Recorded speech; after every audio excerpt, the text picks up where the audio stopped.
away they go. Grunewald's going to be leading as the higher qualified driver, qualified 6th overall. And Tony Brakohiapa qualified 27. So Grunewald a little bit lower on the bank than Brakohiapa. Tony B sacrificed a little bit of angle to create that proximity that the drivers want to see. Door-to-door action is what we like to see here in Formula D. And Tony B is trying to dial it in. Ooh, looked like he lost some angle there. Conrad swinging it out to the wall, finishes the course with some good smoke.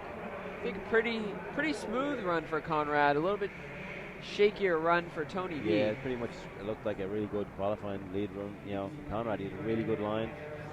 And nice on the bank. Like, Tony isn't too far back. Like, we've seen a lot worse, but he's definitely not. You know, he's making some corrections.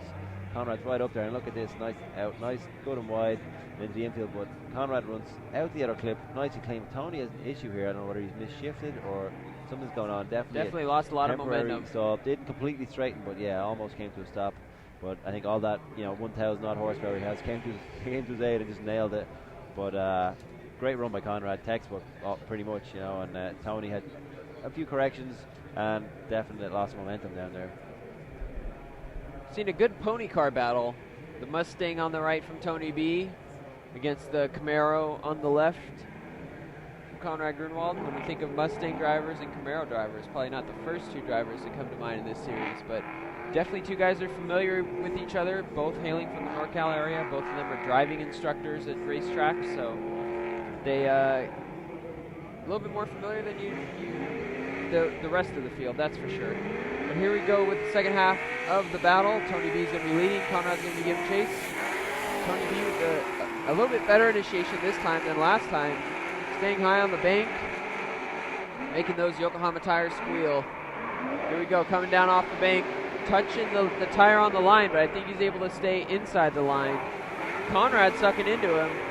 A little more gap from Tony B. Back around that inside clip, out to the wall. Some good smoke. I think that was a pretty decent set of runs from Conrad. I think Conrad probably had the advantage.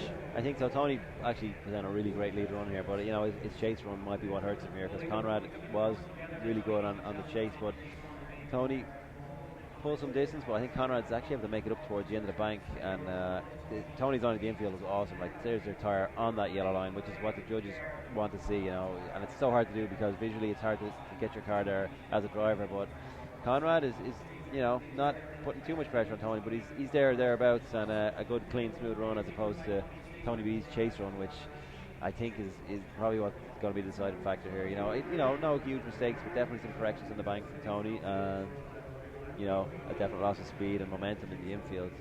So we will see what the judges have to say.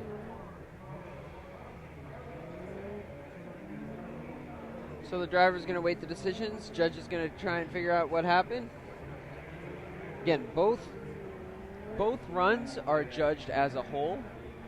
We used to have a system where an advantage was given after one run, but we saw that some drivers weren't pushing as hard on the second run if they knew they had an advantage. So we moved away from that. Now both drivers are given an opportunity to lead and an opportunity to follow, and judged on the overall set of runs. So a winner is decided. Conrad Grunewald's going to get the win. I have to say, I think we both agree that was probably